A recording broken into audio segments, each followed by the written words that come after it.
We are talking women's basketball recruiting here in this all-new video from Hoop Central on YouTube. We thank you for joining us here today. I'm Hamilton Neal, again joined by Ellington Neal. Today we are looking at women's college basketball recruiting and the Duke Blue Devils. We just talked about Duke in our women's college basketball team of the week video, our first of that. Here we're talking about their targets for the class of 2023. They have their 2022 class signed already, finished in the books. We have a video on this channel about their signing class that you can go back and watch from earlier this year.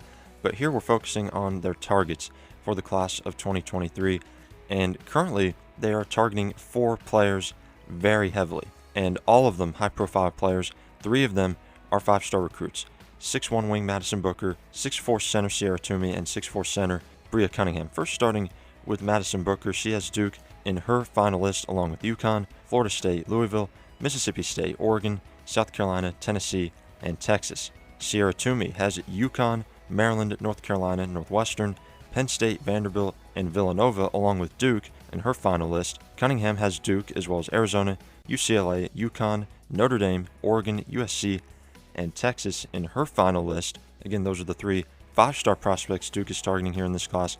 And they got 1 4-star, 6'4" center Amanda Muse out of Brentwood, California.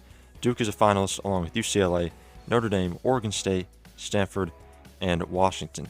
All of these finalists have come out within the last few months. Duke's sitting in a pretty good position right now, I would say. However, I don't think that they're the favorite necessarily for any of these players. We've talked about in previous videos that Ciera Toomey is a heavy UConn lean right now. We've talked about Madison Booker. Really, she could go a number of places. Mississippi State is a school that's gotten some buzz. You never know about Oregon. Breya Cunningham likely to stay on the West Coast. You look at UCLA, Arizona, Oregon as some of the top options there. So while they made these cuts, I don't think they're necessarily favored in any of these recruitments. Recruiting is crazy. You know, things can happen. You never know what's going to transpire. But currently, I don't think Duke is in a position to necessarily land any of these players. But again, things could change. Yeah, they could. You know, when you're in as a school of the same list as Mississippi State, Louisville, those top schools, it's hard to land a player. And Duke, you know, they can jump into recruitment and do pretty well, but sometimes they land them, sometimes they don't. But again, I'm interested to see what happens with these players. I agree that they're not the favorite for any of them. You know, they're giving themselves a shot in these recruitments, and that's, you know, as a recruiter, all you can ask for. For sure, no question about it. If you were to ask which prospect Duke is in the best position for right now, you know, and it's a tough question because I don't think they're right out in front, like I said, for any of these 4. I think the player they'd be in best position for, and maybe are in the best position in right now with, is Madison Booker.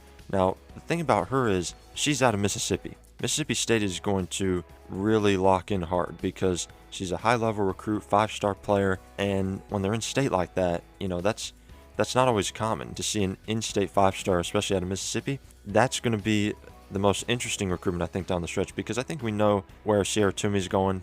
She's probably going to UConn. I think we know where Breya Cunningham and Amanda Muse are going. They're probably staying on the West Coast. But with Booker, it's a little bit more wide open because there's an Oregon on that list. There's Texas. There's Louisville. And again, there's hometown team in Mississippi State. So that's going to be very interesting recruitment to watch. Duke, again, targeting these 4 players pretty heavily right now. Really, the only players that they're really contacting consistently right now. So Duke definitely has to have their backup targets and their backup plan B ready, because all of these targets, like I said, are leaning towards other schools right now, and it looks like they'll be going other places.